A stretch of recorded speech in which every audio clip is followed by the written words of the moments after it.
Friends, आज हम बात कर रहे हैं रूट मोबाइल के आईपीओ की। सबसे पहले तो उन सब भाग्यशालियों को बहुत बहुत बधाई जिनको आईपीओ में शेयर अलॉट हुए हैं। बहुत ही शानदार रिटर्न, एक ही झटके में रकम दुगुनी। सच में वो भाग्यशाली होते हैं जिन्हें आईपीओ में शेयर अलॉट होते हैं, क्योंकि कोई भी बिजनेस 10 से 12 दिन में रकम दुगुनी करके नहीं दे सकता। और सबसे बड़ी बात दोस्तों, कोई भी आईपीओ इतने बड़े प्रीमियम के साथ जल्दी लिस्ट भी नहीं होते हैं। इसके पीछे होती है दोस्तों कंपनी की फाइनेंशियल कंडीशन और कंपनी का बिजनेस, जो दोनों ही रूट मोबाइल के बहुत ही शानदार है। एक ज़बरदस्त प्रॉफिट मेकिंग कंपनी है जो क्लाउड कम्युनिकेशन सर्विस प्रोवाइड करती है। और अब दोस्तों सबसे बड़ा जो प्रश्न खड़ा होता है कि जिनको आईपीओ में शेयर अलॉट हुआ है उन्हें क्या करना चाहिए। क्या प्रॉफिट बुक कर लेना चाहिए, या फिर स्टॉक को लॉन्ग टर्म के लिए होल्ड करके रखना चाहिए, या फिर कोई तीसरा रास्ता अपनाना चाहिए। और दोस्तों जिन्हें आईपीओ में शेयर अलॉट नहीं हुए हैं और वो स्टॉक को खरीदना चाहते हैं तो उनको क्या करना चाहिए। क्या वो इस लेवल पर एंट्री कर सकते हैं या अभी उन्हें वेट करना चाहिए। इन सारे सवालों के जवाब आपको इस वीडियो में मिल जाएंगे। और साथ में कंपनी के फंडामेंटल को भी चेक करेंगे और स्टॉक को लेकर आगे क्या रणनीति अपनानी चाहिए वो सब हम आज इस वीडियो में जानेंगे। लेकिन दोस्तों उससे पहले अगर आप पहली बार मेरे चैनल पर आए तो चैनल को सब्सक्राइब कर दीजिए, एक बेल आइकॉन को दबा दीजिए ताकि जब भी नया वीडियो बनाऊँ पहला नोटिफिकेशन आपको मिले। दोस्तों अगर वीडियो पसंद आए तो लाइक शेयर जरूर कीजिए और चैनल को सब्सक्राइब कर दीजिए। चलो दोस्तों वीडियो स्टार्ट करते हैं। मैं हूं आपका दोस्त एसबी दवे और मेरे चैनल ऑनलाइन कमाई में आपका बहुत बहुत स्वागत है। आज रूट मोबाइल का आईपीओ 717 पर ओपन हुआ, फिर 735 की हाई बनाई और वहां से फिर 625 का लो बना के अब करीब 657 पर ट्रेड कर रहा है। क्योंकि दोस्तों अभी ट्रेडिंग शुरू है, ये 3 बजे के टाइम की मैं बात कर रहा हूँ, तो अभी ट्रेड शुरू है, थोड़ा आगे पीछे हो सकता है। और दोस्तों अब बात करते हैं बीएससी की, तो बीएससी में करीब दोस्तों अब तक 25,55,651 शेयरों की ट्रेडिंग हो चुकी है। और उसमें से करीब दोस्तों 8,23,431 शेयरों की डिलीवरी उठाई गई है, जो कुल ट्रेड का दोस्तों 32.22% बनता है। और दोस्तों एनएससी की अगर बात करें तो 2,68,66,576 शेयरों की ट्रेडिंग हुई और उसमें से करीब दोस्तों 1,07,64,026 शेयरों की डिलीवरी उठाई गई, जो कुल ट्रेड का दोस्तों 40.06% है। यानी बहुत ही भारी मात्रा में डिलीवरी उठाई गई है दोस्तों। यानी आप समझ लो आगे स्टॉक में और पॉजिटिव मूवमेंट रहने वाला है, क्योंकि डिलीवरी बेस काम बहुत ज़्यादा हुआ है, लगभग आधा हुआ है। तो आप समझ लो स्टॉक आगे और अच्छा रहने वाला है। अब दोस्तों चलो थोड़ी कंपनी के बारे में जानकारी प्राप्त कर लेते हैं। फ्रेंड्स, ये जो रूट मोबाइल कंपनी है दोस्तों, वो अपने फील्ड में नंबर 1 पोजीशन पर है, यानी क्लाउड कम्युनिकेशन सर्विस मार्केट में लीडर है। कंपनी 800 से ज़्यादा मोबाइल नेटवर्क ऑपरेटर को अपनी सर्विस प्रोवाइड करती है। कंपनी के पास करीब 30,150 से ज़्यादा क्लाइंट है, यानी 30,150 से ज़्यादा क्लाइंटों को वो सर्विस दे रहे हैं। कंपनी का कामकाज विदेशों में भी बहुत फैला हुआ है। Company Africa, Asia Pacific, Europe, middle east, north America में सेवा दे रही है। यानी एक तरह से कहे तो पूरे विश्व में कंपनी की उपस्थिति है। कंपनी के क्लाइंट में अलग अलग सेक्टर से है, जैसे बैंकिंग है दोस्तों, financial service, retail, e commerce service, logistic service, health care, media, pharmaceuticals company और टेलीकॉम कंपनी। दोस्तों कंपनी के क्लाइंट में बहुत सारे फॉर्चून ग्लोबल के 500 में शामिल है, यानी कंपनी के जो क्लाइंट है वो बहुत रेपुटेड फर्में हैं। कंपनी में लगभग दोस्तों 300 से ज़्यादा एम्प्लॉय काम करते हैं। कंपनी मूल रूप से दोस्तों डिजिटल कम्युनिकेशन का काम करती है और कोई भी डिजिटल प्लेटफॉर्म इनकी सर्विस के बिना पूरा हो ही नहीं सकता है। कंपनी प्रीपेड और पोस्ट पेड दोनों बिजनेस मॉडल चलाती है, जिनका ऑपरेटिंग मार्जिन बहुत ज़्यादा हाई है और कैपिटल एक्सपेंडिचर बहुत कम। यानी अगर देसी लहजे में कहे तो कंपनी कम लागत में ज़्यादा नफा कमाती है और यही बिजनेस मंत्र कंपनी को और ऊंचाइयों पर ले जाएगा।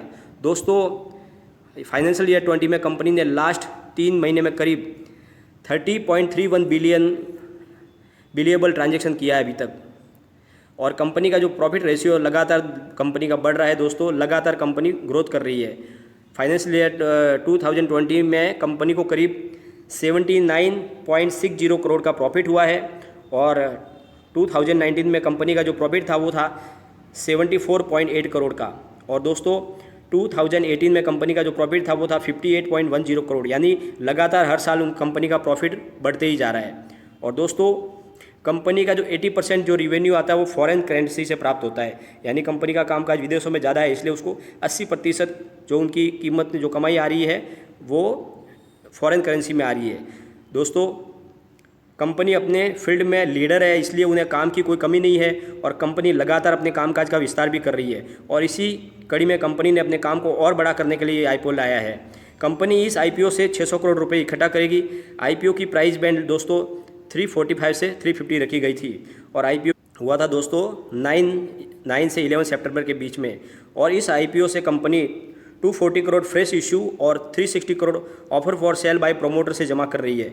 इस इशू के बुक वैल्यू जो रनिंग मैनेजर है वो है ICICI securities limited, Axis Bank capital limited, Edelweiss financial service limited, IDBI capital markets and security limited. और दोस्तों इशू की सबसे बड़ी ज़्यादा जो बात है, इशू बहुत ही ज़्यादा सक्सेसफुल रहा है क्योंकि ये अपने फील्ड में नंबर 1 है दोस्तों और कंपनी कामकाज भी पूरे विश्व में फैला हुआ है। 80% का जो रेवेन्यू उनका फॉरेन करेंसी से जनरेट हो रहा है। अब दोस्तों इतनी शानदार कंपनी है और इतना बढ़िया कामकाज है जिनका पूरे विदेशों में सब जगह कामकाज फैला हुआ है और हर सेक्टर में वो अपनी सर्विस प्रोवाइड कर रही है। दोस्तों अब जब इशू की अमाउंट कंपनी में ये जुड़ जाएगी और जो इन्होंने जो आईपीओ लाया है तो ये अमाउंट जब कंपनी में जुड़ेगी तो कंपनी का कामकाज और ज़्यादा फैलेगा और ज़्यादा बढ़ेगा और कंपनी का अगर प्रॉफिट बढ़ेगा तो दोस्तों ऐसी शानदार कंपनी कौन इस कंपनी में इन्वेस्टमेंट नहीं करना चाहेगा। यानी ऐसी बड़ी कंपनी में और इतनी बढ़िया कंपनी में कोई भी इन्वेस्टमेंट करना चाहता है। तो आने वाले समय में स्टॉक की जो वैल्यूशन है और बढ़ने की वाली है दोस्तों। ये स्टॉक हमें कमाल करके दिखाएगा और इन्वेस्टर को आने वाले समय में ये माला माल करेगा 100% दोस्तों।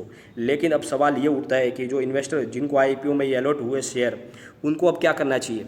क्या प्रॉफिट बुक करके निकल लेना चाहिए या अभी स्टॉक में बने रहना चाहिए लंबे वक्त के लिए?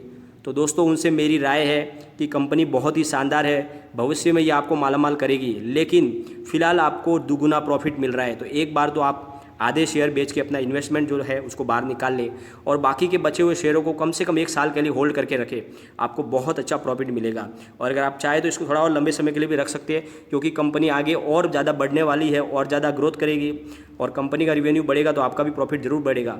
और दोस्तों अब जो इन्वेस्टर जो इस आईपीओ में इन्वेस्ट करना चाहते हैं लेकिन उनको आईपीओ के अंदर अलॉटमेंट नहीं हुए तो वो बाज़ार से शेयर खरीदना चाहता है, तो उनके लिए दोस्तों मेरी राय है कि आपको स्टॉक में बिल्कुल खरीदारी करनी चाहिए। ऐसे स्टॉक बार बार नहीं मिलते, आपके पोर्टफोलियो में ऐसे स्टॉक होना ही चाहिए, लेकिन खरीदारी थोड़ी रुक के करें दोस्तों। फिलहाल क्या है, आप अगर आज कल में कल भी अगर आप कोई भी स्टॉक अगर खरीदते हो तो उसको आपके डिलीवरी आने के बाद 2-3 दिन के बाद ही आप उसको सेल कर सकते हो और उसके बाद आप समझ लो कि 2-3 दिन के बाद ये बढ़ने के बाद तो थोड़ी सी करेक्शन भी आएगी। तो आप अगर अभी इस टाइम में अगर इसको बाय करते हो तो आपको थोड़ा सा लॉस होने की संभावना होती है, इसलिए आप 2-3 दिन रुकने के बाद इसमें आप बाय कर सकते हो और आने वाले समय में आपको बहुत ही बेहतर रिटर्न देने वाला ये शेयर है। आप आराम से इसमें इन्वेस्टमेंट कर सकते हैं, लेकिन थोड़ा सा रुकिए, करेक्शन आने के बाद आप इसमें इन्वेस्टमेंट कर सकते हैं। और दोस्तों बहुत ही बढ़िया कंपनी है, बहुत बढ़िया रिटर्न देगी, एकदम प्रॉफिटेबल मेकिंग कंपनी है। इसमें इन्वेस्टमेंट करके आपको कोई लॉस होने वाला नहीं है। लेकिन दोस्तों कोई भी इन्वेस्टमेंट करने से पहले अपने फाइनेंशियल एडवाइजर से एक बार एडवाइस ले ले या अपना खुद का रिसर्च स्टॉक के बारे में करें, क्योंकि मैंने ये वीडियो सिर्फ आपके दोस्तों एजुकेशनल पर्पज़ के लिए ही बनाया है। दोस्तों वीडियो अगर पसंद आए तो लाइक शेयर जरूर कीजिए और चैनल को सब्सक्राइब कर दीजिए। Thank you.